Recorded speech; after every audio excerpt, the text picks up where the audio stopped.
people, we telling me back again for another Red Talk, man. Flawless is in the back. Yo, what you telling me, fam? Yes, family. What are you saying? You good? Yeah, I'm good, My family. bad, I I'm good, clicked on it. family. What's good, man? Yeah, man. All blessed, man. All blessed. Looking forward to talking about United. You feel me, man? Another dub, another win. Shout out my guy Canal as well, man. Big up every time. Yeah, 100%. The hell's this? 1 second. I said Marcus Rashford done reduce Maguire's salary. That will leave Bruno as top earner, though his future is uncertain, with Gibbs-White seen as a possible replacement. Yeah, I see this Morgan Gibbs-White link today, bro. I don't know about all that, mate.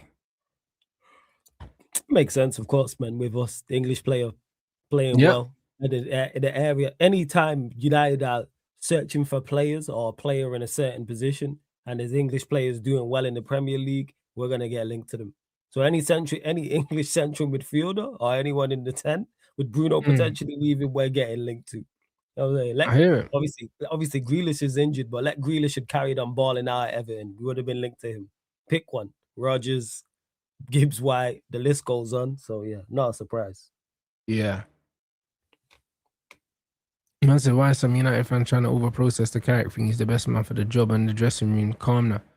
Bro, it's crazy, yeah, because I don't know. The situation's weird with Michael Carrick, bro. You know what I mean? It's a weird one because it's like, man are not treating him, yeah, the way that they should be treating him. You know them ones, and it's weird, blood. Do you know what I mean? Like, it's very, very weird, cuz, do you know what I mean? Because when you look, yeah, when you look at the way that these men treated Ole Gunnar Solskjaer, yeah, it just tells you, yeah, that the whole Ole thing gets over romanticized, yeah, because of the goal he scored. You know them ones? Yeah. Because it's like Michael Carrick as a servant for this football club, yeah, he was a better footballer than Ole Gunnar Solskjaer. Like, cool, Ole Gunnar Solskjaer was a good substitute and that, but Michael Carrick was one of the best players in our team when he was playing, innit?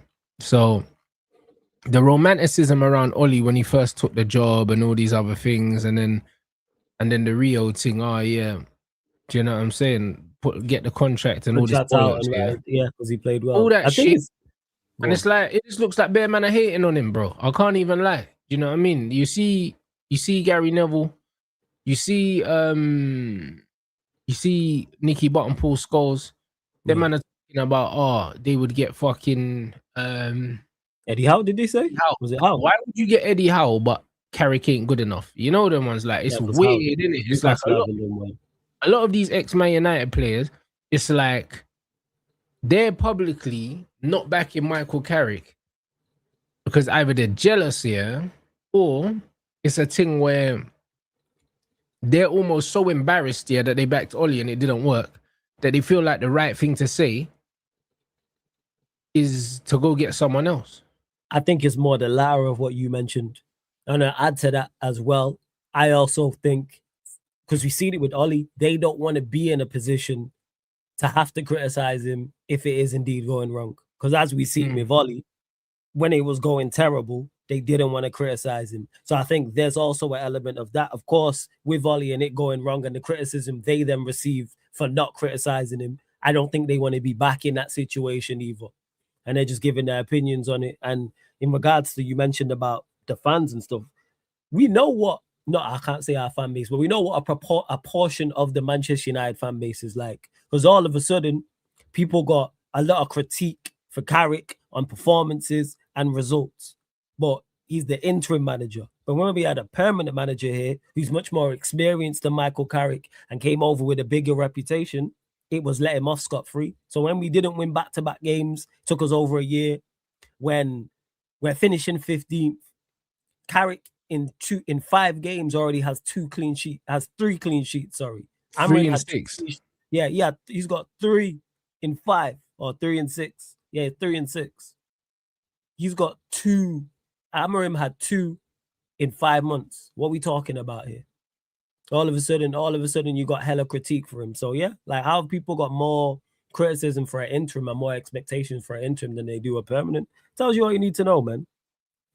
Tells you all you need to know. That's why I don't pay it no mind with the portion of the fan base. It's on the board. And I think Carrick's also doing much better than general consensus expected. I expected an improvement. I didn't expect this. Yeah, if someone would have told me 6 games in, I'd be like, hey, if he carries on, I see him as a genuine candidate for the job. I'll go first. I wouldn't have believed that though. If you would have said that to me, or someone would have said that to me when he took over, I would have said, nah. I expected him to do well, yes. Did I expect him to be operating at this level? No, I didn't. So but this is what I'm saying, bro, and that's why he deserves a lot more respect than he's getting. You know them one. Someone put in my chat earlier. I was laughing. They said, "Oh, Carrick, they're treating Michael Carrick like a black brother." You know them one, because it's like, brother, my man's doing everything right, and man are still chatting shit, bro, and it's facts. It's like, what does this guy have to do, innit? Like the brother's won 5 out of 6. Yeah, he's unbeaten, and this is his second spell at Man United. He's undefeated. Yeah. When you combine both spells, yeah, that's like 10 games. Undefeated. And he's got 8 wins and 2 draws, blood. Yeah. Perfection. That's what people want. Unfairly. That's what people want, because there's teams and managers that are better than ours that don't deliver perfection. Like, but here's the thing, that's what perfection was all right for Ruben Amorim, though. Like, there was no perfection with Ruben Amorim, bro. This brother couldn't win back-to-back games for months, yeah? And they were okay with that. This is my issue. Facts. I hear it. I hear why that's an issue. That's why I don't pay them no mind. Amorim failed to get a clean sheet away from home. Carrick's already done that. 0 clean sheets away from home playing a back 5 from August till January is nasty, and August to February, and Carrick's done it. And we already look defensively better as well outside of the clean sheets. So it's not just a stat thing. That's why I don't pay them people no mind. And that's why when I'm going back and forth with people in regards to Amorim, I just knew it was nonsense. And eventually I trust him to be terrible, and look what happened. Now all of a sudden they're quiet because people, let's not forget, people wanted to crash on Fletcher. When we drew to 2-2 to Burnley, I remember the conversation after it. It was, see, look, these players aren't that good. Whereas Fletcher, someone who's not managed a senior game at all. Fletcher's got no credentials. So no credentials. And he's still got Fletcher more. to do anything is crazy in itself. But that's mad. He got more out of the team than Amorim. I seen what he was trying, and he went for it. We should have won the game. We hit the woodwork, 3 times, had 2 cleared off the line. They scored a banger and a deflected one that hit up off Aiden Heaven. So, yeah, with that, that's why I don't pay it too much mind with them, because now they're quiet. Yeah, how's it take you over a year to win back-to-back games, and he still got backed, finished 15th, got backed, lost it. You see how bad Spurs are. Lost the Europa League final to Spurs, and people still, that's why I don't pay them no mind, because people are manager FC and player FC. A portion of this fan base is manager FC and player FC over actual Manchester United FC. I'm Manchester United FC.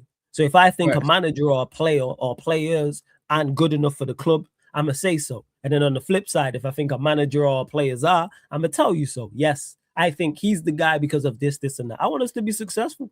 I don't care who it is. I have my ideas, but I don't care who it is. Nothing but facts. I said outside of Arsenal and City, you man look the best right now. Brother, we look the best, period, bro. Yeah. You know the ones, and the form table agrees with us, bro. You know what I mean? United are top of the form table in the last 8 games, bro. You know what I mean? United got more points. We're the most informed team this year. Yeah. Yeah, but bro, we've got more points in 8 games than Arsenal having 9, City having 9. Do you know what I mean? City and Arsenal got 16 from their last 9 games, bro. We've got 18 from our last 8, bro. So, there you go. You know what I'm saying? What are we doing? Because this team's been capable of this. That's the thing is, and this is why yourself, me, and many others were so critical of the manager. Because yes, the players aren't up to the standard we want in regards to Champions Leagues and Premier Leagues. No, but were they better than they were showing? Absolutely, as Carrick is doing. Because against Everton, we fought. That was all will. That's what that was. Because I don't think we actually played too well on the ball. But guess what? We fought. Shout out to my guy Eddie who said this on my watch along. It was a bar fight. That's what that was. It was a straight up scrap. Monday night under the lights. And normally, how many times have we seen this team fold? I've said it countless times. I've seen this team give up, and they didn't. They fought, each and every one of them, and then three individual pieces of quality as one as the game. That's why you spend 200 million on your attack. That's exactly why you spend it, bro. This is exactly what. That's why you spend it. Let me correct myself. That's why you spend it correctly. because Mount, Garnacho, and Hoyland don't score that goal. And they similar prices to those three. So that's why you do. And this is why you spend the big bucks. And this is why you trust your players. And that's what Michael Carrick does. He doesn't micromanage these attackers. He allows them to do what they need to do, bro. Do you know what I mean? That goal wasn't off the training ground. That goal came from pure brilliance from the players. Improvisation, bro. Do you know what I'm saying? Good timing, good understanding of the game, good movement, great quality of pass from Cunha. So this is what you pay the big bucks for. Yeah, you do. And Sesko, like, I know Tarkowski ain't the quickest, but the way he shifted, I was but the way he left him, it wouldn't have mattered, bro. Yeah. Like, the pace was crazy. I didn't know that Sesko had that. I was like, is that so? I had to double check. I was like, geez, he's gone. Yeah, 100%. And yeah, Bongo, like it will always be a what if season. If we carry on like this and we end it strongly, it will forever be what if, which annoys me even more in regards to refusing to pull the plug. Because if we would have started off the season like we were supposed to, who knows? Do I think we win the league? No. But being in the race is invaluable experience. Then you're probably still in both cup competitions potentially, like trophies on show. Because the state of the league is not good. The state of football across Europe isn't good. So if you actually have quality, take advantage of that. Because there's going to come a time where teams are strong again. This is not going to carry on. Everyone's not just going to be different flavors of mid. Teams are going to get it together again eventually. Could be a year time, 2 years time, 5 years time. They're going to. Whether it's here or it's La Liga or Bundesliga or whatever the case may be. But yeah, Sesko for that goal. But that goal was quality, man. And that's why you paid the big money for those three. And they won us the game. So much quality in the goal from the pass was ridiculous, yeah. That's a sensation. And then Mbumo's awareness and composure, yeah, just to hold up the ball, yeah, and then play the ball into Sesko's path here with such a good weight that he can hit it. Do you know what I mean? Just first time, like the weight of pass, bro, like it will go over a lot of people's head. You know what I'm saying? But when you play a pass like that and the striker don't even need to set himself, yeah, like it's a brilliant pass, man. Like everything about it was high quality, and this is what you pay the big bucks for. That's all. However, 100 and whatever million, 180 million or something attacking. Attack, I think it bro. was 70, 70 and 60, wasn't it? I think it was 70, 70 and 60. Yeah, something like that. That's what you pay the big bucks for, mate. Yeah, that's what it is. Yeah, 100%. 100%. I like that. It goes to show, and like you said there, Carrick trusts the players, and then with the trust, that's going to give him more confidence. The manager trusts me to do what I need to do rather than micromanaging, and it's the moment of quality because we weren't great. Again, defensively, we was good. Stood up to the corners. Like the corner thing was crazy. Like what Maino posted on his Instagram is mad. Like it does look like a WWE Royal Rumble. It really, really does. But we stood up to that. And this has been my biggest. I've always said this and consistently will. I'll forgive lack of skill to an extent. I'll forgive you having an off day, your passing not being on your, but I'm not going to forgive lack of will. I'm not going to forgive heart and effort. And they stood up. Maguire, Euro in particular. Because we know what Everton's like, Moyes. We know what they're like. No, they were playing for them corners at one point, bro. And we dealt with them so comfortably as well, yeah. Like it was brilliant because I was saying earlier to the man then, bro, this is where the experience in our side played a big part yesterday, bro. As much as man say they want to get rid of Shaw and get rid of Dallo and get rid of Maguire, yeah. Brother, that experience plus the goalkeeper helped us yesterday when defending them corners, bro. Imagine if you're defending them corners with Euro, Heaven, and Dorgu instead. Do you know what I mean? It's more nervy for them, man. Them man ain't got the same experience, even though they're a lot better on the ball in terms of like their abilities. But bro, like just to have a calm head in situations like this when these lot were piling the pressure on us, like this is where the experience it really shows. Yeah, it did. And Lamens added to that as well. Lamens was immense. Every corner, every free kick, the saves as well. Again, looks more and more like a steal. And he's been playing well. Even before the Everton game, he's been just consistently doing the basics. And you've seen that. Everything he punched, the ones that he caught, the save from Keane, etc. Like, right. Yeah, they did the business. And Dalot, as much as I'm critical, again, I thought he was good again. I thought he was good. As much as I'm critical of him, Maguire and Euro were very good as well. And it was just more so on the ball is where we struggle. I did think we missed Martinez in regards to progressing the ball as well.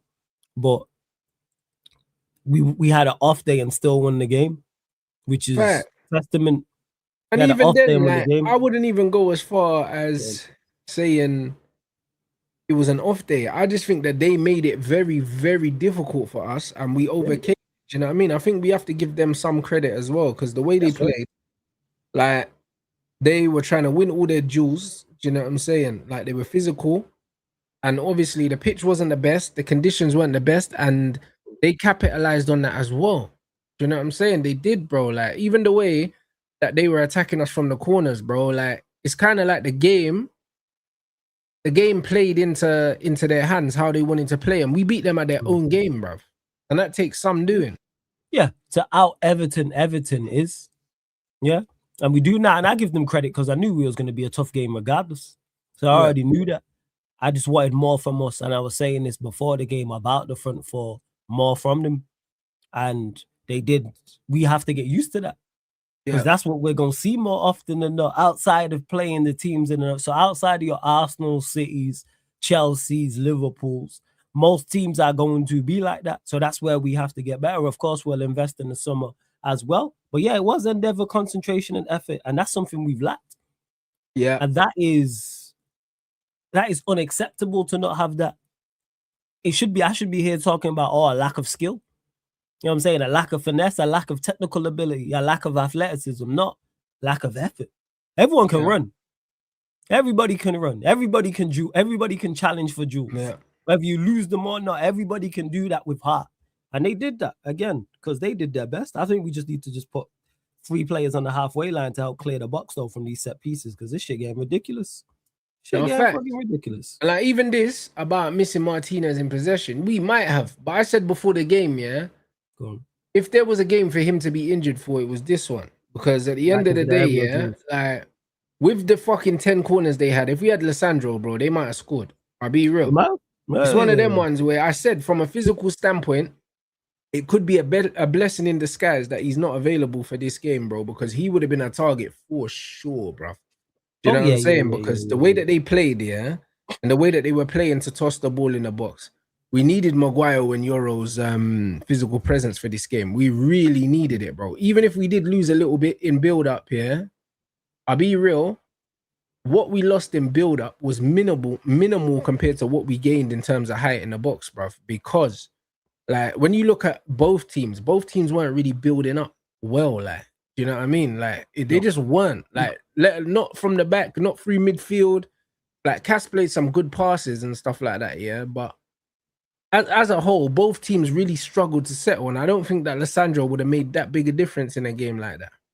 You see why they're the 4th joint lowest scorers in the league. You seen that because they lack going forward. You do see that, and we did. I think Martinez would have helped in regards to progressing the ball into the midfield. Then it's on the midfield to then do more.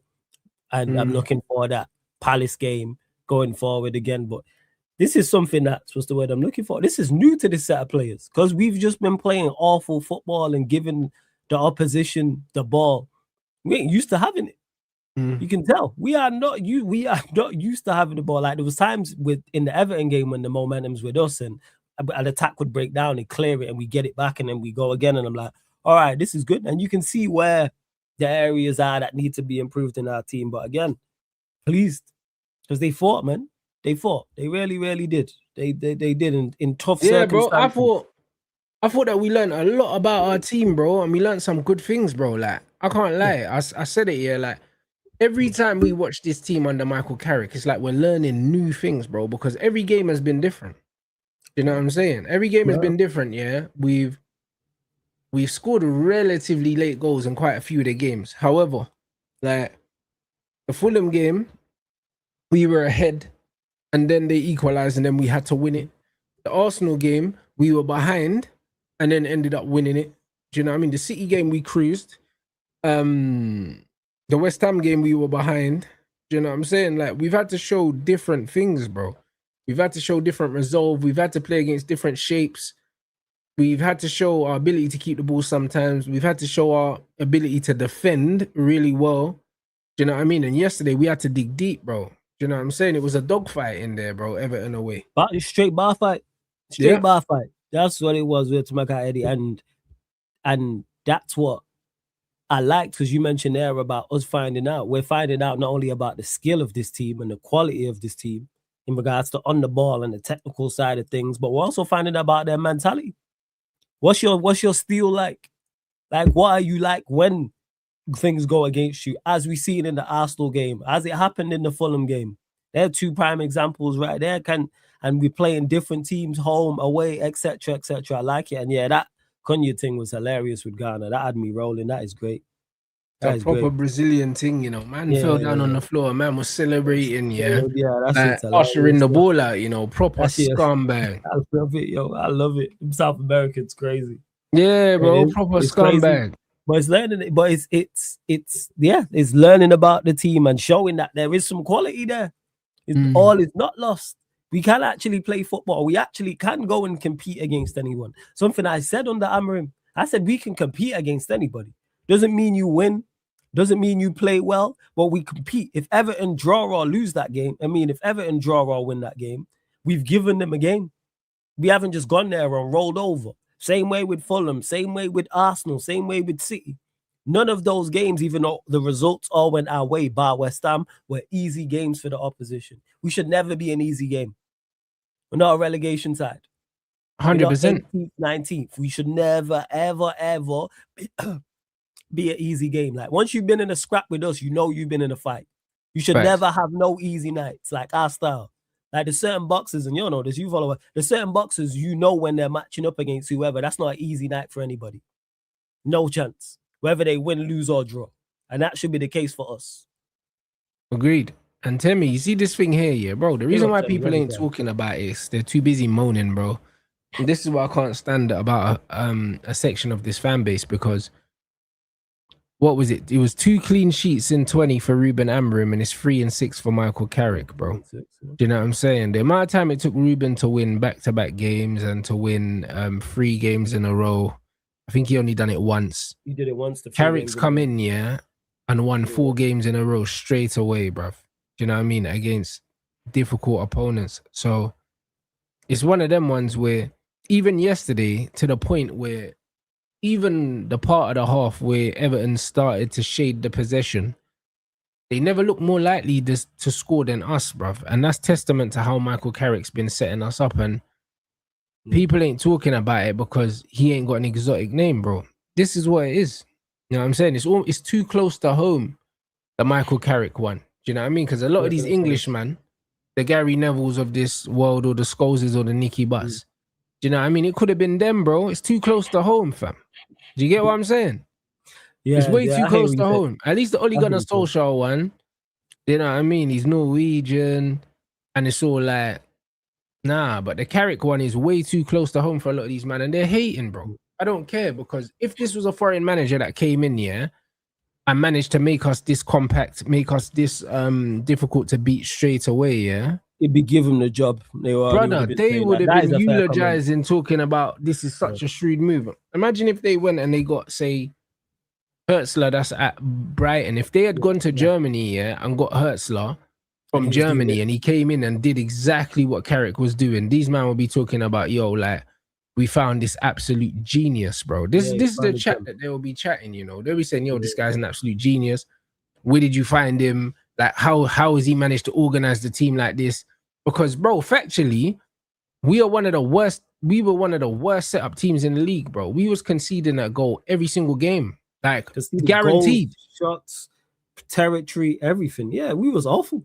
I kept saying that to people. Like, watch us. I kept saying this, watch us.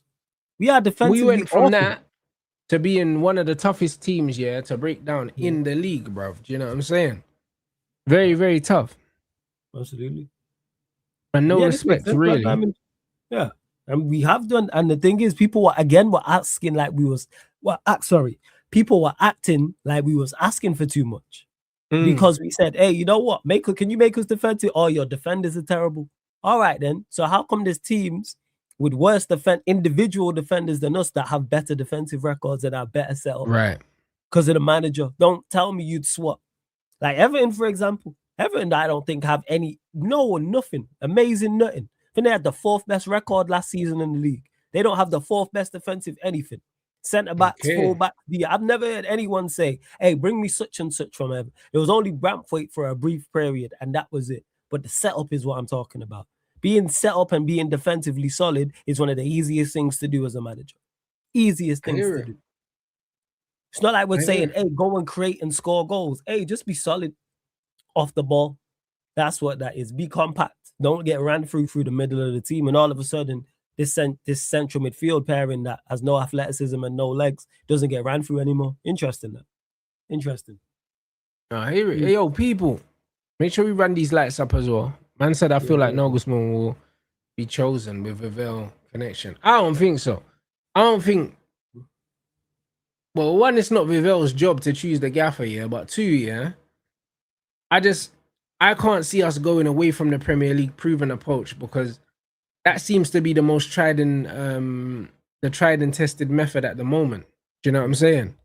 Like, even when you look at the players that we're buying, if we're buying from outside the Prem, then we're buying quite young, and we're buying for the future and with the future in mind. So, I don't think we'll spend.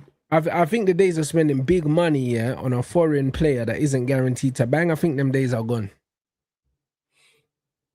And that should be, the thing is, that should be the way. We spoke on it all summer long. That doesn't mean you can't go and get Alemans, but in the league, if there is a player at the right price, go and get it. Like Mbeumo and Cunha are so obvious sidings, blatant. That's why I'm not even surprised that they're doing well, because you don't have to worry about them adapting to the league, and you don't have to worry about them adapting to the country. That's also key as well. Their family don't have to adapt to the country because they've been here 3 years, 4 years, however long they've been at their previous clubs. So then that's not a problem. There's no language issue. There's not a language barrier. People overlook these type of things. You got Mbeumo coming from London. Cunha's down the road.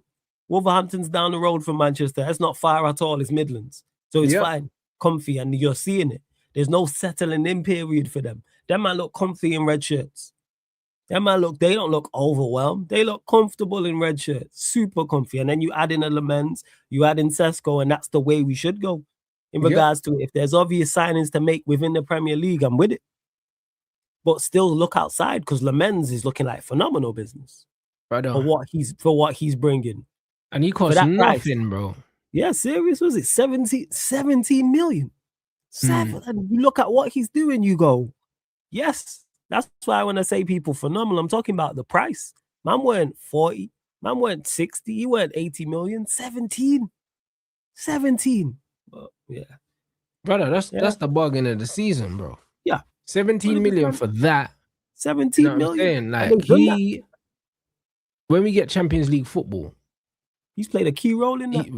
Key role in that. Because he's helped with the defensive side of things. Because we actually have a goalkeeper that will come collect crosses, corners and free kicks, and actually make not only good saves, but he'll make some great saves as well. And he did it last year with Maz. I looked at Mazarari, the exact same. 12 million. I was like, Maz was a steal. Maz was an absolute steal, bro. And when you look, Dorgu was cheap. 20 M's. That's it. And Aiden Heaven only cost 1 million, bro. So 1 million. Nah, bro, we've been getting it right, bro. Yeah. We have been. And now we've actually got a manager to get the best out of our recruitment. And then you add in the quality that's around, and all of a sudden, people, you win 5 and 6. All of a sudden, you win 5 and 6. Like, who would have thought? All of a sudden, people talking about, I seen one of the comments before, where can Manchester United finish? Now we're talking about, now it's not how low do we go down the table, is where can we finish in the league and go get Champions League football, go recruit right in the summer, and then go again. That's what it is. Yep. That's what it is. Yeah, Van der Sar was cheap from Fulham. He was super cheap. He was like 2 million or something like that at the time. Peanuts. Yeah. For what he brought, ridiculous. Ridiculous for what he brought. Great goal. It's definitely going to be second choice for Belgium. Bro, Belgium got 2 banging goalkeepers. And this is what I'm saying, like, that signing there is serious. And this is why you trust scouts over numbers, bro. You know what I mean? Because our goalkeeping scout, he recommended him, and Amorim wanted Martinez, and I'm sure that the club, based on metrics, would have been happy enough with Martinez. They would have been happy enough because I'm sure his metrics are decent and he's Premier League proven and his age. But we made the right choice. 100% we made the right choice, bro. And if we had Onana in goal, in a lot of these games, brother, not only is the score different, but bro, your heart rate's different. The stress, you don't worry about goal. You don't worry about shots going towards the goal at any given moment. Like, I trust Lemens. When I see a shot going towards the goal and it's not the best and it's central, I go, yeah, Lemens is probably going to save it. I trust him there. 99 times out of 100, he's going to save it. Same way with corners and crosses, I trust him. As much as I was stressed about Everton, Lemens I actually trusted. Also, distribution. I trust him to do the basics. Saying I asked for, I said, hey, do the basics. That's why I was asking for the goalkeeper, whoever it was. This is before Lemens, and he's come in and done that. So I'm fully with it. Yeah. Like, I like what I'm seeing. And he's a baby in regards to keeper. Keeper age, because he's only like 23, which is nothing. Because keepers peak 30s, and he's 23, and he's here now. So hopefully he carries on ascending and he gets better. Like I said, still. And we're in the data era. It's like, I'm all for data, yes, but go and watch a player first. That's where I'm at. Watch a player first and see what he brings. Then look at the data to see if it's backing up what you're seeing. That's what it should be. It should be to supplement it. Right. As I bring up the chat, Rants and Flawless, Lomans would cost over 100 million. Number one keeper in the league. Anyone agree? You know what? Statistically, he is the number one keeper in the league since he's come in. However, I said already, he's top 3 and he's not free, blood. Do you know what I mean? Donnaruma's the only one that I'm putting respect on above him, because Donnaruma's Donnarumma, bro. You know what I mean? He's in a title race. He's been there. Do you know what I mean? And he's played at the top level many, many, many times, bro. You know what I mean? I rate Donnarumma. And it's just one of them things. You think Alisson's on the slide? I think so, but I don't think it's his fault, blood. I think it's the injuries. You reckon? You know what I'm saying? I think it's the injuries catching up with Alisson. Like, he's not as agile as he used to be. He doesn't get off his line as quick as he used to. Do you know what I mean? And I think it's just injuries, bro. I think that happens with any player. Like, for a goalkeeper, he does get injured a lot. Do you know what I mean? Yeah. Because keepers don't usually get injured, bro. Like, I don't remember Edwin van der Sar picking up injuries like that. I don't remember De Gea picking up injuries like that. Like, bro, I don't remember. Yeah, brother, I can't tell you. Like, goalkeepers getting injured are supposed to be a rare occurrence, but this brother gets injured. He does get injured a hell of a lot. And hamstring as well for a goalkeeper. Yeah. It's not like you're out there sprinting like that. So I hear it. But when you're accelerating to come off the line, you're still using your hamstrings. Yeah, you know what I mean? So I just think that the only goalkeeper that does that, and it's like you said, he gets injured a hell of a lot. Yeah. It's very frequent for a goalkeeper. Very frequent. This is what it is. So I think, well, actually, I know when you get injured, as much as he does as well, naturally your body starts to get just like, bruv, your body just starts playing against you, cuz you know them, man. And this is what it is. You want to be able to move around, you want to do certain things, you just cannot do it, bro. And it's just one of them things where I just don't think he has the agility, and he's just, man, it's too stiff, bruv. Do you know them ones there? This is just what it is, and that's what injuries do. This is what injuries do. Like it doesn't matter what position you play. It doesn't matter what part of your body you injure. If you're getting recurring injuries, you're never gonna be the same, innit? And then when you couple that with age as well, everything like that, he's not the keeper that he was, bro. You know what I'm saying? He's not. So right now, statistically, we have the best goalkeeper in the league since he's come in. He's only lost 2 league games, and we're unbeaten in our last 10. However, Donnarumma's serious. Do you know what I mean? So Donnarumma, bad boy. Donnarumma has had more to do than our goalkeeper, if we're being honest, bro. Like, he's kept City in games loads. Like, even the game we played, we'd have beat them 6-0 if it weren't for Donnarumma. I know, I've not been that irritated by a goalkeeper in a long, long time. It was like old school games where we play like Blackburn or something, and Brad Friedel would just be on a madness. I always remember him just having crazy games. That's what that was like. Like even the one right at the end with Ahmad, he's tipped that onto the post. It's ridiculous. He is the reason it weren't 5 or 6. Yes, but Donnarumma's up there. But to answer the original question, no, I don't think Lamens is 100 million. But you know what? I fucks with the energy that Manchester United fans are showing. We deserve this, so I hear it, man. I hear it. We do, because we've been in absolute hell for so long. I get why Manchester people are, oh, why United fans acting up? Because we've been in hell. That's why. We've been in jail. 24-hour lockdown, no visits, no yard time, terrible food. Like my bro Talk said, just this Portuguese done talking rubbish 24/7. That's it. That's all we had. And then we got out, and people like, why are you happy to go for a walk? Because we couldn't do this before. So yeah, I hear it, man. I'm hear it. Over the moon with what I'm seeing so far. I hear it, but I mean, that being said, a lot of these Man United fans, though, a lot of these guys that be questioning Carrick can be moving mad ungrateful, because that's what it is. Do you know what I mean? About Tamarin. Yeah, it's ungrateful. And they didn't want to be wrong. Yeah, they didn't want to be wrong. It's ungrateful because they didn't want to be wrong. We were a team, that brother, we could not buy a win, Do you know what I'm saying? Like, we were so shit. We've given birth to a man's whole fucking afro, blood. You know that, man. That's how shit we were. Like, literally. We are so bad. Man have given birth to mutants, blood. That's what we've done. Yeah, it's bad. And now these men are acting brand new, You know them way dead. Man are acting brand new like they never been broke before. And this is what happens.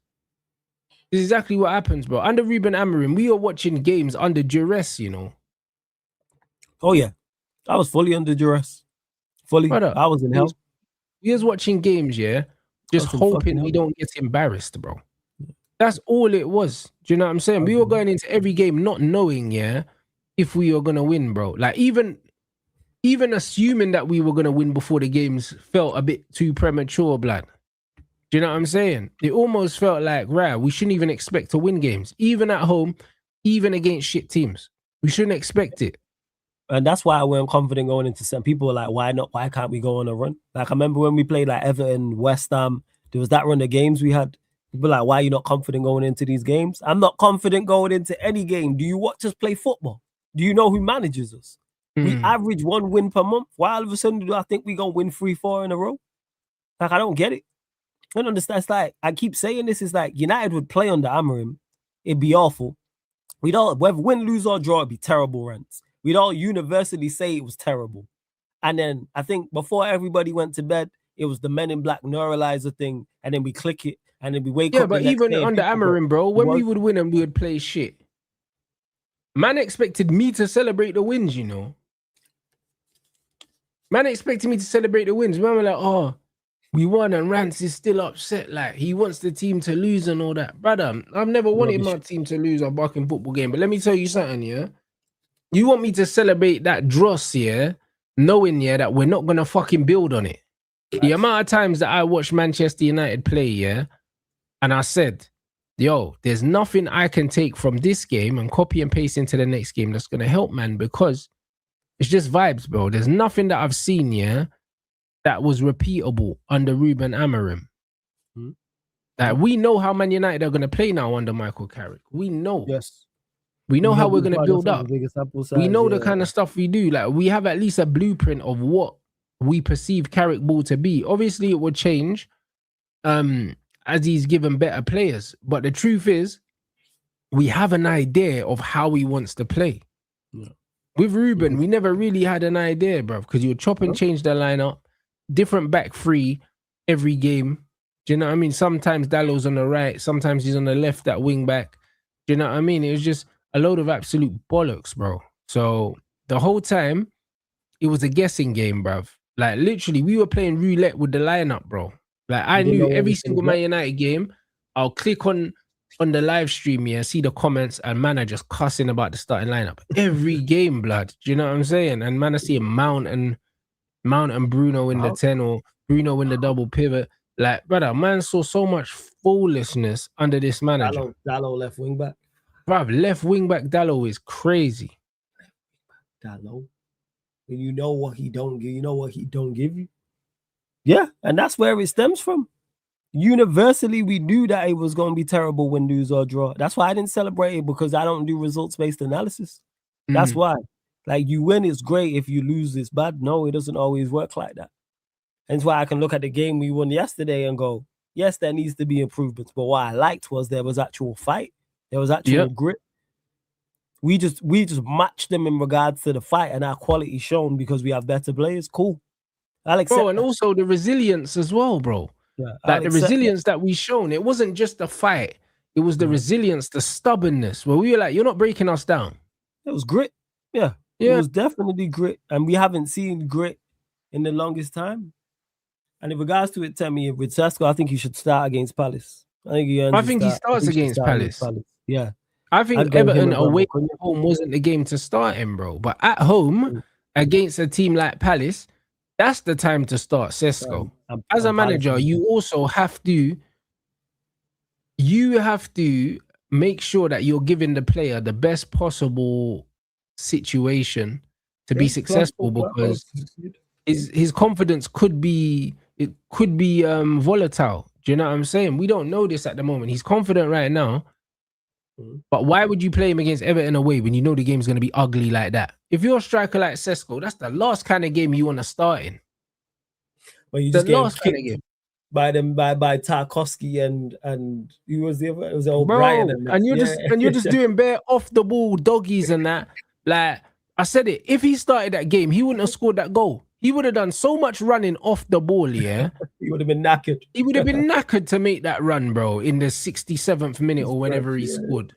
Yeah, it was fresh. He would have never had the legs, yeah, to make that run if he'd been running around for an hour previously. There's no way in it. So, like, we managed it well. That's a valid point. I didn't even think of it that way still. But you make a very, very valid point about the freshness of him scoring that goal. Because if he had been there and been kicked by Tarkowski and O'Brien and that, maybe you don't make that. Maybe you don't have the same energy for that. I hear it. And your facts, super chat. Man said we lost that cup game under Fletcher. There were talks of Scammer interview dropping. Why is he not dropping it now? Tell that clown drop his interview now. Carrick is my manager. Bro, you know what's mad?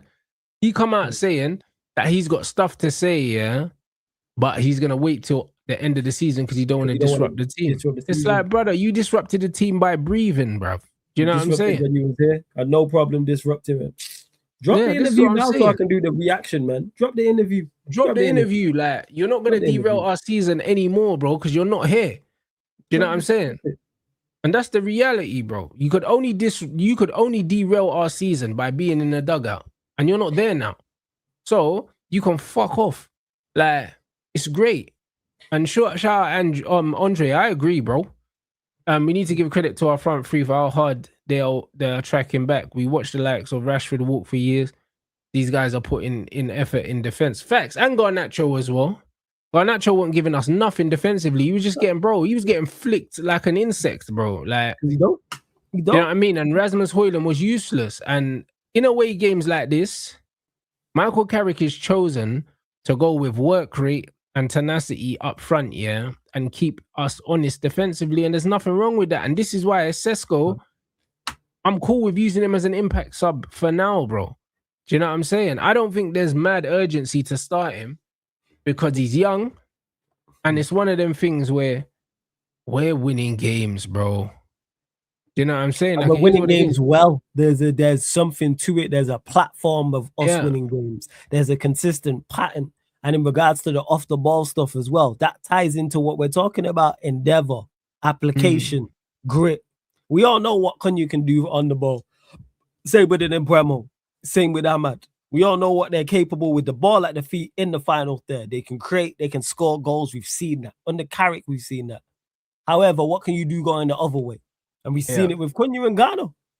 You see that right there. Battled, even though Cunha weren't having his best game, still had a moment of brilliance that helped us win the game, and he's backing on Ghana. Like, that's there, man. That's hot.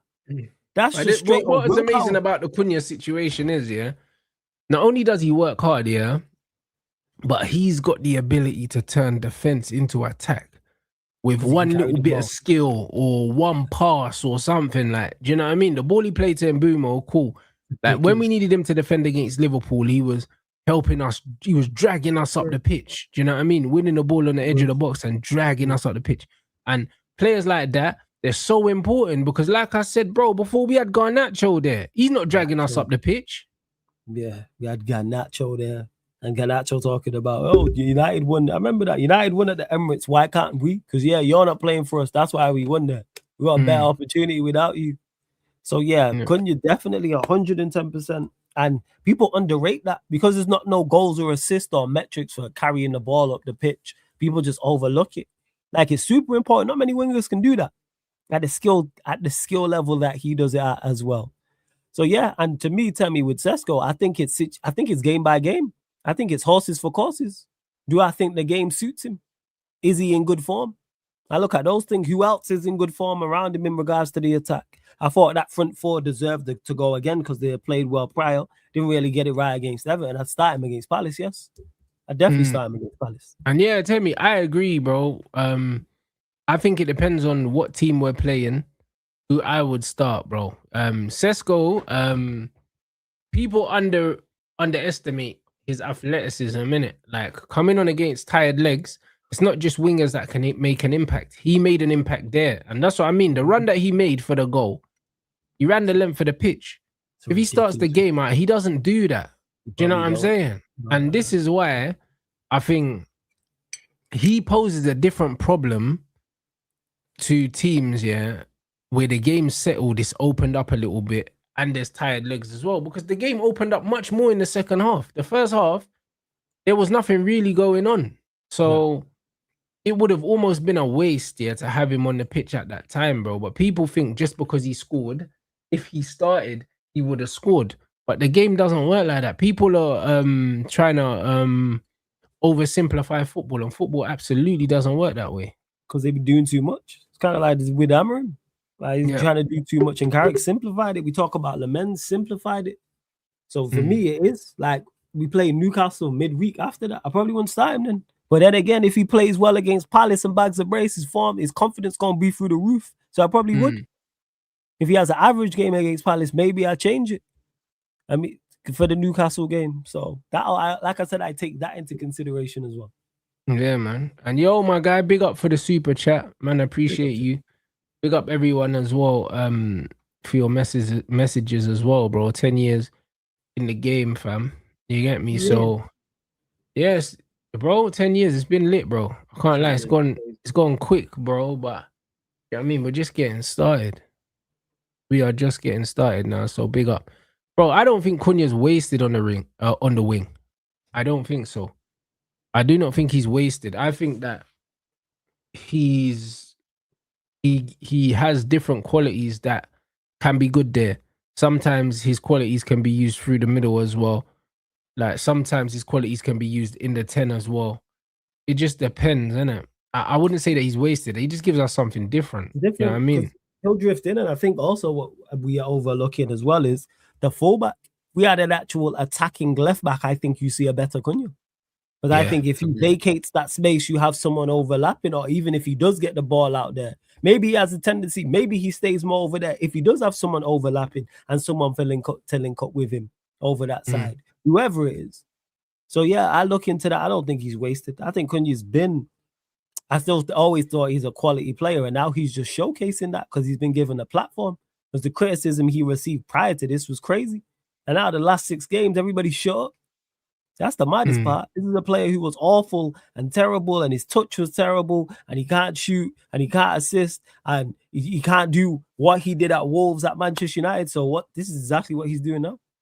What he did at Wolves is exactly what he's been doing in the last 6 games. Cunha in a nutshell.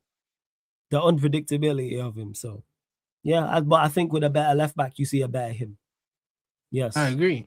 I completely agree, bro. And yeah, Cunha across the front line, he's calm regardless, guys. Absolutely regardless. So it doesn't really matter. So I can't lie. I think a lot of the people moaning about either the style of play or the lineup or whatever, I just think that it's agenda driven, bro. You know what I mean? It's agenda driven. It's not based in the lineups worked. Yeah, it's not based in reality. You know what I'm saying? And also, the players on the bench, the squad players, they're part of the game.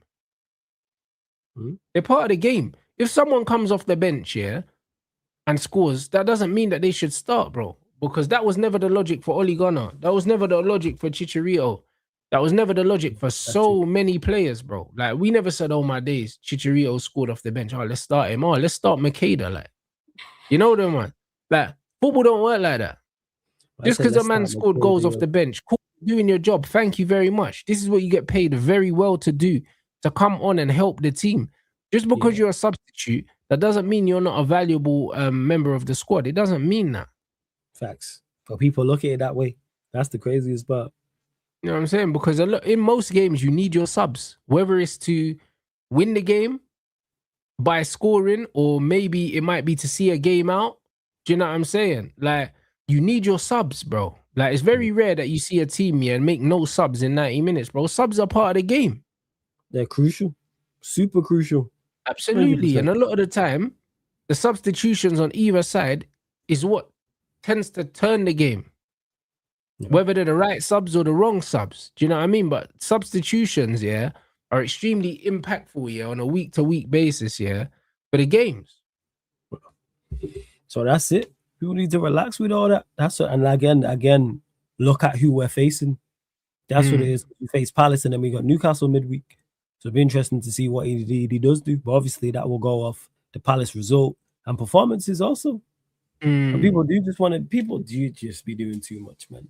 Like, people really be doing much. Yeah, energy for Carrick, but no energy for Amorim. And Carrick's clearly just bodying all the work that he's bodied Amorim in every metric. We're better across every. There's no stat, and there's nothing eye test wise that we're not better. What man are talking about? So I don't pay no mind. But there it goes, isn't it? So really and truly, guys, I'll be real. I'm not really trying to hear a lot of the shit that people are saying, bro. Like, I'm tired of us winning games and man moaning like we lost, bro. I'm tired of it. Like, it's not going to be, it's not going to be perfect. No one's perfect. Do you know what I'm saying? Like, Man City have spent all that money on their squad. They've got all them good players, and their level of performance is up and down, up and down, up and down. Do you know what I'm saying? And we're higher up in the form table than them with a game to spare. Yeah, they far from flipping perfect. Yeah, exactly. So with that in mind, we're not always going to play well. Do you know what I'm saying? People are talking about how Arsenal are playing, and how they're scumbagging their way to a title, But when we win a game, and we're not at our best, it's like, what? It's not allowed, bruv. Yeah, like, certain man been doing that every week for the whole season. So it's just one of them things where we're not going to smoke every team every single game. It's not going to work like that. Do you know what I'm saying? It's not going to be rondos every game. It's not going to be champagne football every game. But we scored another banger. Well, another banger one. Of a goal, bro. We've been scoring bangers. That's the crazy. We've been scoring bangers. Been doing that. And the wickedest thing is, we're yet to play a game for Michael Carrick and not score, bro. Like, we scored in every game. And that's rightfully, and we should be. I was saying this, that's the reason why main reason I think we finished top 4, top 5 is because of the goals. I think we got so much in abundance going forward from a creative standpoint and goal scorers as well. So I trust us. I trust them to get us over the line. Like, when we don't score, I look at it funny. I rate this attack so highly, and I don't think the league is all that. Now I look at it and go, it should be 2 minimum, to be honest. Like, if we go into games and don't score twice, I'm looking at it like, all right, what went wrong? Credit to Everton, of course. But yeah, people are just looking for an excuse. Because they thought it was going to go tits up when Amorim left. That's what it is. They thought it was going to go tits up. That's exactly what it was. And now it's not gone that way. It's like, oh, crap. And they're still waiting. That's what it is. And they've been waiting, 6 weeks now? Longer, 6 weeks, 7 weeks for us to fall off. And it's still, they tried it against West Ham. I've seen all the think pieces. People be doing too much. Sometimes you don't have to overcomplicate your analysis. Sometimes it's just, we had an off day. It was bad. Or the opposition. And when you're bad, win the fucking game, bro. And facts about the treble winning season. Do you know what I'm saying? Facts about that, bro. Because people don't remember that, bro. A lot of people like to romanticize. Brother, even the Champions League final, we were shit, blood. Oh yeah, it was awful. It was awful in the Do you know what I'm Champions League saying? final. But no one They had the remembers. rubber, like, Just remember we won, bro. Yeah. Facts. You know what I'm saying? So, bro, like KG 1-0s, they're okay, bro. Like we're averaging 2 goals a game, yeah, under this manager at the moment. So, With the attack that we got. Do you know what I'm saying? We still got Dorgu to come back. Do you know what I'm saying?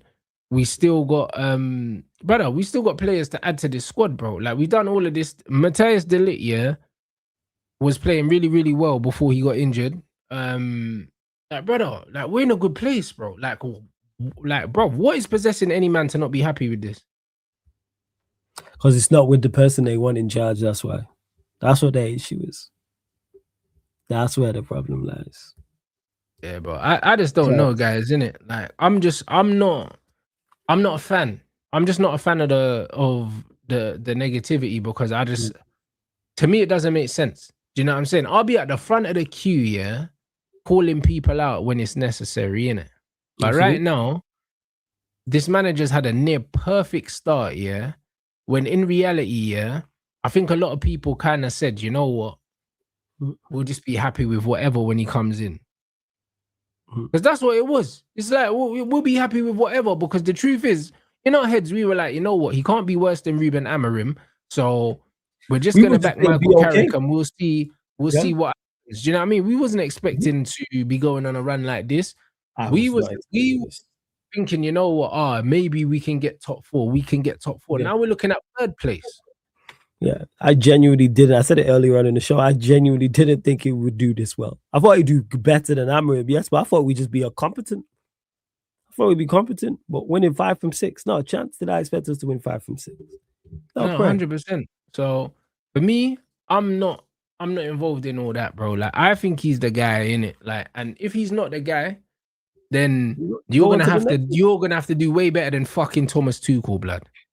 You know what I'm saying? You're gonna have to do way better than Tuchel and fucking Nagelsmann. Because if you're telling me, that at the end of the season, this brother's gonna secure us Champions League football, and you're gonna bring in fucking Julian Nagelsmann, a brother that we absolutely smashed in the Champions League, I'll tell you what, bro. I'm not signing up for that. That's for damn sure, bro. You know what I'm saying? That's not an appointment that I can back, bro. I can't back that. Yeah, no, can't back that. I didn't want Nagelsmann before, blood. Do you know what I'm saying? Before I saw all this, but now I'm seeing my team play with the freedom that we're playing. Our attackers are scoring goals. Our defense is defending. Like, brother, there's nothing wrong, blood. Like, the only thing that we need to improve is we need some more natural width, bro. Like, we need a natural winger. And see that's what ties into, because if we had more attacking fullbacks, that could be from them. Yeah. That's where the issue lies with that, because our fullbacks don't offer a lot going forward, and it's just not their game. Maz, Dalot, Shaw, that ain't them. That's not them at all. If you play Dorgu there, obviously Dorgu gives you a little bit more as well, but I do prefer him in the final third. So that's where I would look at it. And also on the ball as well, playing the ball through the lines in the midfield. But obviously we'll address that in the summer in regards to that. We're missing Dorgu heavy because he gives us natural width, and even Luke Shaw, as well as Luke Shaw has defended well, like, brother, this guy don't want to get forward, innit? Like, he doesn't want to, bro. Like, I don't know how many times under Carrick he's got to the byline and put in a cross, bro. Like, I would guess that it's less than 5 times, bro, in 6 games. So, Luke Shaw's not going to get forward, innit? And I'm not mad at that. But Dorgu on that wing, in the 2 games he played, in our 2 most difficult games on paper, he was a revelation, bro. He was arguably one of the best players in both of those games. Yeah, because with Shaw, you got to get back. That's where the issue lies. And I've been saying this about, that's why I'd say go and sign a fullback in the summer. Go and get a left. Because when you look at the best teams, more often than not, their fullbacks are such a great source of going, such help their attack so much. Say with PSG, as great as PSG are, Hakimi and Mendes offer so much to that team. As good as their front 3 is. Actually, as good as their front 3 is, as good as their midfield 3 is and what that offers. They had some. Bro, they are almost, You see Hakimi and Mendes, these man, they set the tone for the whole team. Yeah. Because as soon as them man get the ball, them man just fly up the pitch, bro. And you know what I mean? Whether they receive the ball or not, gone. The intent that they show, they fully set the tone for how PSG are gonna play, bro. Like width is so important in the game, especially now where the way a lot of these modern teams are defended and they're congesting the central areas of the pitch, bro. You need width. Even if the ball's not going there, you need the decoy runners anyway, blood. And that's why in the modern game, that fullback role, to be a top fullback, the engine's got to be crazy, bro. It's got to be crazy because you have to make the run even when you know you're not getting the ball, bro. Yeah, it's tireless. It's byline to byline. Like for me, to people to put even to more context, add Hakimi, and it won't happen, but add Hakimi and Mendes to our team right now. Put Hakimi at right back and put Mendes at left back. And imagine what that does to our attack. How much that improves the attackers in front. How much that puts more pressure on the defense. You get a better Cunha, Embuemo, Sesko, Ahmad, Bruno, Maino, Cass. 100% if you put those two. And obviously, they're two of the best, but I'm saying go and get that profile. Like we got linked with Balde. We spoke about it last week. Balde gives you that. Not to the level of Nuno Mendes, but he gives you that. That byline to byline intensity and something going forward. Something extra, especially when you're playing low blocks. Yeah. Especially. No, I hear it. And yo, listen, I agree with you about the midfield, bro. I'll be honest. I think we need midfielders and we need one left winger. Yeah, midfielders. You know what I'm saying? That's definitely. Like literally, if we didn't sign nothing else, we could drop the bag on 3 midfielders and a left winger, and close the window, blood. They better address that. But Tuesday, they've done that because it was defense a couple of years ago, attack last season, 3 midfielders. Because then you got your 3 midfielders and Maino's number 4. That's cool. And with the left wing, it'd be interesting to see what they do. Because I do like Dogu and Cunha there. I would, like I've mentioned, I would go and get a left back. No, 100%. Hey, Kevin, big up, bro. Before you wrap, I seen the Gary Neville thing, brother. What did he say? I'll be real. He didn't say that. I'm sure he didn't say he doesn't rate David De Gea as top 10, but he said that he doesn't rate David De Gea above, I think it was Van der Sar or something, and he's right. Van der Sar, that's some popular opinion. Van der Sar, the best goalkeeper, I think United have had. Me too. He had Schmeichel as number 1, but Van der Sar was better than Schmeichel. I think Van der Sar was better than Schmeichel. And I rate Schmeichel highly, people. Before anyone says anything, that's not a shot at Schmeichel. Yeah, same. You know what I mean? I rate Schmeichel highly, but Van der Sar was better, bro. But you know what it is? Gary Neville played with both of them, but also Gary Neville won the treble with Peter Schmeichel. Do you know what I mean? And the thing is, Peter Schmeichel, as a goalkeeper, his reputation kind of preceded him. Do you know what I mean? He had a really, really big reputation in the Premier League. Do you know what I'm saying? Like, he had a mad reputation, bro. He was almost like that brick wall that people just psychologically, they felt like they couldn't get past him. Do you know what I mean? But his fundamentals weren't better than Edwin's, bro. They weren't. Do you know what I'm saying? It's just one of them ones. Like, they just weren't in it. Like, obviously, Peter Schmeichel was great at making them saves where he'd run out and just make himself big and like save the ball. Do the flapping thing. Yeah, but Van der Sar, bro, at his height, to be able to get down to both posts in the bottom, do you know what I'm saying? He's kicking, everything like that. Schmeichel had that long throw though that he was known for, but Edwin Van der Sar was just incredible. And the years that he played on as well, bro, like the age that he played to, he was so good. Do you know what I'm saying? That man played into his 40s, bro. He was different gravy, bro. So I hear it, but he had David Seaman as number 2, bro, which is some joke thing, bro. You know what I mean? Like David Seaman. Yeah, David Seaman too. But this is what I'm trying to say, bro. This is what I mean. He had David Seaman as number 2. This is why you can't listen to Gary Neville, bro. Because he said, I played with both of them at the same time because Seaman was for England and Schmeichel was for Man United. David Seaman is not top 5 Premier League goalkeepers. He's probably not even top 10. But because he's English, these men are trying to gas the thing, bro. In the top 10, but he's not. He shouldn't be second. But this is what I'm saying. So Gary Neville, you can't really listen to Gary Neville, bro. You know what I'm saying? The truth is. So because man seen loads of better goalkeepers than David Seaman, bro. Yeah. That's the reality, bro. I never rated him for England. Do you know what I'm saying? And man used to get packed out for England, bro. And man never rated him for Arsenal either. So it's one of them ones where man can't even say like it's an Arsenal bias thing because he played for England too.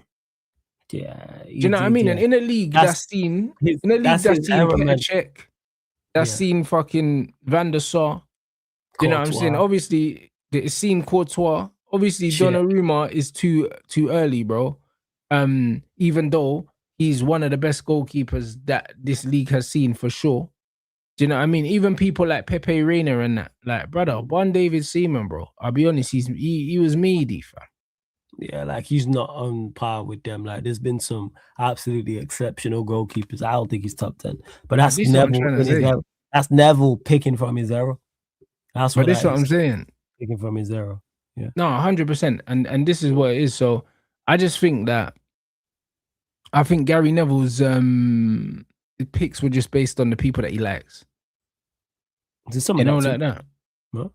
That's it. It was just based on the people that he likes and people that he knows, blood. You know what I mean? It's almost like he felt like he was obliged to say David Seaman. He was always, but I'm not surprised that Seaman made his list and was high up on it. I always knew that, like same way Schmeichel would. Brother, I'll go as far as saying that in my life, England have never had a good goalkeeper. Because, but I don't know, England never had a good goalkeeper. The best of the lot I've seen. He's been the best of England's goalkeepers, but England's keepers have always been meaty, like. Yeah, you know what I mean? The goalkeeper's been a problem area for this country my whole life. Yeah.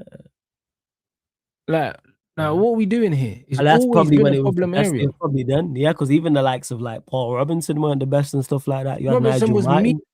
Like Pickford is probably the best keeper that we've had in a while, bro. And I think he is bang average. You see what I'm saying? I think he's you get what I'm saying? Robinson, them man, then the Tim Flowers of this world, and all these man, Nigel Martin. These man were meaty, cuz. Do you know what I mean? So, like, of course, David Seaman looks amazing when you put him beside those. Oh yeah, he's a cut above them, look. Yeah. He's a cut above them. Joe Hart was slightly a scrub as well, but he was all right. I remember them trying to hype him up, and he got exposed quick. You see that? Exposed quick. And this is what I mean. So it's always been a problem area for England, isn't it? The goalkeeper situation. So for Rob Green, you lot are killing me. So, Rob Green, so it's one of them ones where when you look at Gary Neville and his list, it's weird, isn't it? Like David Seaman number 2 is a stretch. When you can think, that England ain't never really had a really top goalie, how you can have him above the likes of Courtois and Czechs and stuff is crazy. You know what I mean? Czech, Courtois, Alisson, Van der Sar is mad. Bro, this is what I'm saying. And then even if you want to throw Edison's in there as well, even though obviously he's known for being better with his feet than with his hands, but he's still a very good goalkeeper. Yeah. Underrated goalkeeper in the Premier League as well. I think Cudicini. I don't think Cudicini was Carlo was very good. Bro. Good. He was decent. And he kind of got overwhelmed by like Courtois, but at Chelsea, I remember Cudicini being like good goalkeeper. Good goalkeeper. No. He was a baller, bro. There were some good goalies in the league that played for lesser teams. Do you know what I'm saying? But the David Seaman thing is a reach, cuz it's a reach and a half, bruv.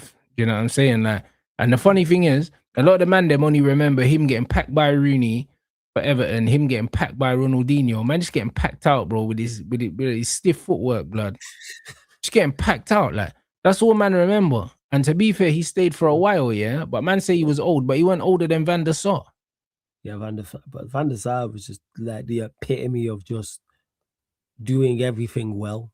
You know, like you say, a man of many trades, a master of nothing. Like a man of many trades, a master of everything type thing. Like that's what he was on. Like he was just like everything was high. Like everything, even his worst attributes, 7 out of 10. Like that's what it was, and everything else is 8s and 9s. I hear it. Trust. Yeah, so no, man's not hearing that, bro. Like, man's not hearing that. Words. I think these newer goalkeepers are more agile, more athletic. Even Hugo Lloris as well, bro. Like World Cup winning goalkeeper. You gonna put him above David Seaman? No, you're not, man. Like behave yourself. Like this is what I'm trying to say. This is exactly what I'm trying to say, bro. Like it's weird, isn't it? It's very, very weird, man. Fabrizio needs to have a day off though. This stuff, bro. I was gonna say appreciated. Appreciated, brother. What does appreciated mean?